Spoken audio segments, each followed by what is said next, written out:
হে জগতবাসী, আজ আমি শামীম আলী চিশতি আপনাদের সামনে একটি আলোচনা নিয়ে আসলাম। এখন যে আলোচনাটি করব সে আলোচনাটি হলো আত্মজগতের কিঞ্চিত কিছু আলোচনা করা হবে। আত্মজগতের কিঞ্চিত কিছু আলোচনা করা হবে। সেই আলোচনাটি হলো যে এই পৃথিবীতে মানুষ কোন জিনিসটাকে বেশি ভয় পায়। সেই জিনিসটা হলো মৃত্যু। আর যেটাকে ভয় পায় এটাই কিন্তু মানুষের জীবনে একদিন ঘটবে। তবে মৃত্যুকে যে ভয় পায়, তবে মানুষ যখন মারা যায় তখন কি করে বুঝবো যে মরলে কেমন লাগে? মরলে কেমন লাগে এটা কি করে বুঝবো? তবে আমি কি কখনো মরেছি? যদি আমি মরতাম আবার জীবিত হতাম তাহলে আমি বলতাম যে মরলে এমন লাগে, কিন্তু এটা বলার মতো অবস্থা নেই। তবে আমি মরলে কেমন লাগে, মানুষের কি হাল অবস্থা হয়, তার কি অবস্থা হয়, সেটা আমি কিঞ্চিত তুলে ধরবো ইনশাল্লাহ। যে আমাদের মধ্যে একজন নবী ছিলেন ইউনুস নবী। একদিন তিনি একটি জায়গায় বসে আছেন, তখন দেখতেছে আজরাইল আলাইসাল্লাম যাইতেছে। তখন তিনি আজরাইল আলাইসাল্লামকে বললেন, হে বন্ধু, কেমন আছো? ভালো।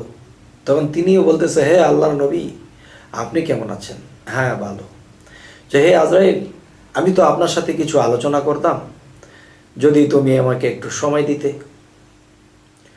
তখন আজরাইল বললে, আল্লাহর হুকুম হয়েছে, আমি কিছু মানুষের জান কবজ করতে হবে, আমি যাওয়ার পথে আপনার সাথে আলোচনা করব।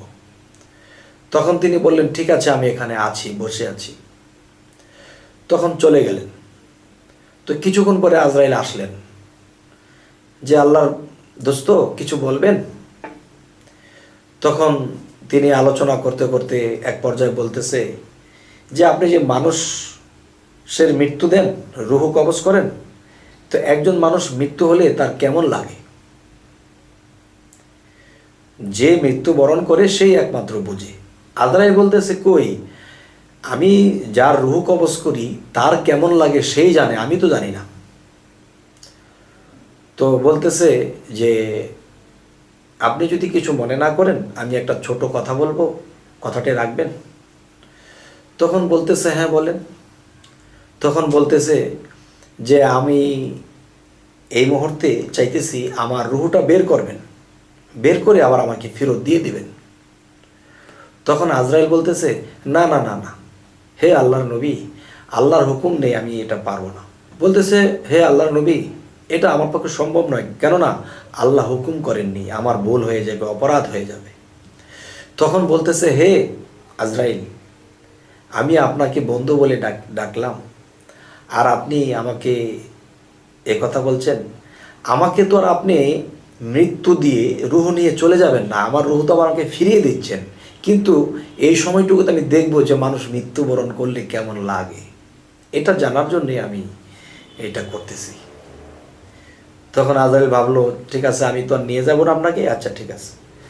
তখন তিনি খুব আরামের সাথে তার রুহটা কবজ করলেন। রুহু কবজ করার পরে আবার রুহটি ফেরত দিয়ে দিলেন। তখন তিনি আবার বেঁচে গেলেন। তখন বলতেছে যে আপনাকে আমি এত মহব্বত করে, হে আজরাইল, আপনাকে বন্ধু বলে ডেকেছি, আমাকে এত কষ্ট করে মৃত্যু দিলেন? হাই, কি বলেন?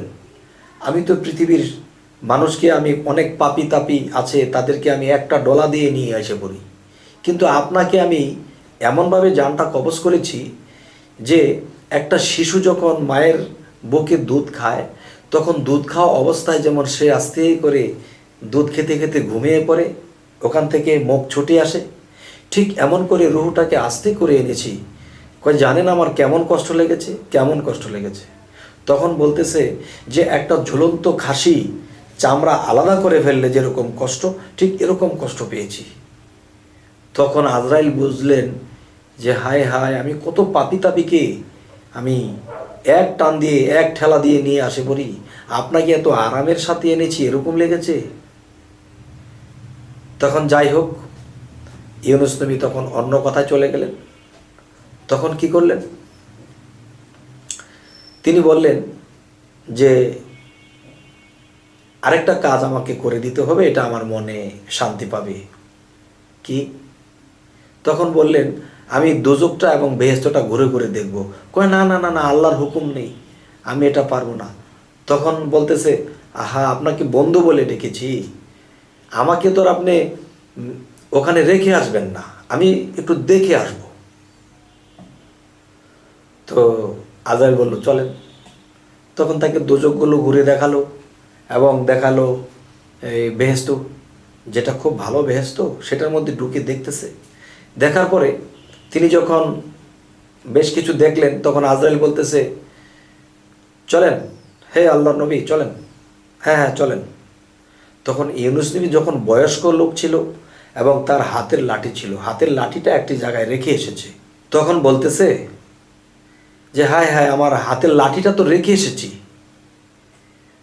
তখন লাঠিটা যখন আনতে গেছে, এখন আর আসে না। তখন নবীজিকে ডাকতেছে, হে আল্লাহর নবী, আসেন আসেন। তখন ইউনুস নবী বলতে লাগলেন, আমি তো বলেছি আমার লাঠিটা রয়ে গেছে, আমি তো বলিনি যে আমি আসবো, লাঠিটি নিয়ে আসবো এ কথা বলেছি, আমি বলেছি আমার লাঠিটা রয়ে গেছে। তার মানে আপনি আসবেন না, আমাকে অপরাধী বানাবেন? তখন নবীজি বললেন, হে আজরাইল, আপনি অপরাধী হবেন কেন? যে আপনি পৃথিবীতে মৃত্যুবরণ করবেন, কবরে শোবেন, এরপরে আপনি হাসর হবেন, এরপরে আপনার বেহেশত হবে, আপনি এখন থাকাটা এটা ঠিক না। তখন বলতেছে, হে আজরাইল, মানুষের জীবনে মৃত্যু কয়বার? আজরাইল বলতেছে, একবার। তো আমি তো মরেছি, মৃত্যুর স্বাদ গ্রহণ করেছি, আমি তো মরেই জান্নাতে এসেছি। তখন আজরাইল বলতেছে, এটা কি বলেন, আমি আল্লাহকে কি জবাব দেব? তখন বলতেছে, আল্লাহ তো বলেছে যে মানুষের মৃত্যু একদিন হবেই, আর সেটা তো হয়েছেই। এখন দুনিয়াতে গেলে আমাকে আরেকবার মৃত্যু দেবেন, এটা তো আপনার অপরাধ হবে, আইন লঙ্ঘন হবে। তার চেয়ে আমি জান্নাতে থেকে যাই। হে জগতবাসী, যাক, আজকের এই আলোচনাটি করার এটাই উদ্দেশ্য যে এই পৃথিবীতে মানুষ মারা যায়, কিন্তু কোন স্তরের লোকটা কিরকম কষ্ট পায় এটা কি জানেন? কেউ কি বলতে পারে? তখন আজকে বুঝতে পারলাম যে অনেক আরামের সাথে যখন তার রুহ কবজ করেছিলেন, তখন তার খাসিটাকে যখন ছিঁড়ে ফেলে, চামড়া আলাদা করে ফেলে, তখন এরকম কষ্ট লেগেছে। তবে উলিয়াদের মৃত্যু কি এভাবে হবে? না বাবা, আল্লাহ উলিয়াদেরকে কি বলেছেন? যে আমার বন্ধুদের যেন কষ্ট না হয়, তারা চিন্তিত হবে না। তাহলে যারা চিন্তিত হবে না, কষ্ট না হয়, তাহলে এরকম খাসির মতো টান্দা ছিঁড়ে ফেললে তো কষ্ট হবেই। তবে উলিয়াদের জন্য আল্লাহ একটা ব্যবস্থা রেখেছে, যাদেরকে আল্লাহ বন্ধু বলে ডেকেছে। হে জগতবাসী, আজরাইল একজন আল্লাহর আউলিয়ার কাছে তার শরীরে স্পর্শ করতে যাবে না, কারণ সে আকাশ পাতাল নিয়ে অনেক বড়। এখন এত বড় একটা ব্যক্তি যদি ছোট একটা মশাকে যদি যত আরাম করেই ধরুক, মশা কিন্তু কষ্ট হবে। যেমন আপনি একটু লক্ষ্য করুন, যারা আমার এই ভিডিওটি দেখতেছেন, যে আপনি একটা মশাকে যত আরামের সাথেই ধরবেন, এর কিন্তু কষ্ট হবে। তো আল্লাহ যদি আকাশ পাতাল নিয়ে হয়, আর যদি সে ওরকমভাবে আমাকে হালকার উপরেও ধরে, তবু আমি কষ্ট পাবো। তখন আল্লাহ কি বলেছে? আমার বন্ধুদের যেন কষ্ট না হয়।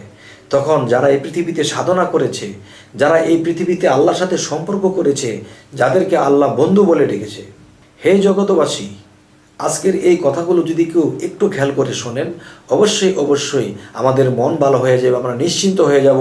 আল্লাহর আমল করলে, সাধনা করলে আমরা এরকম স্তরে চলে যাব। তখন সেই ধরনের মানুষের মৃত্যু বা রুহ কবজ কীভাবে করবে?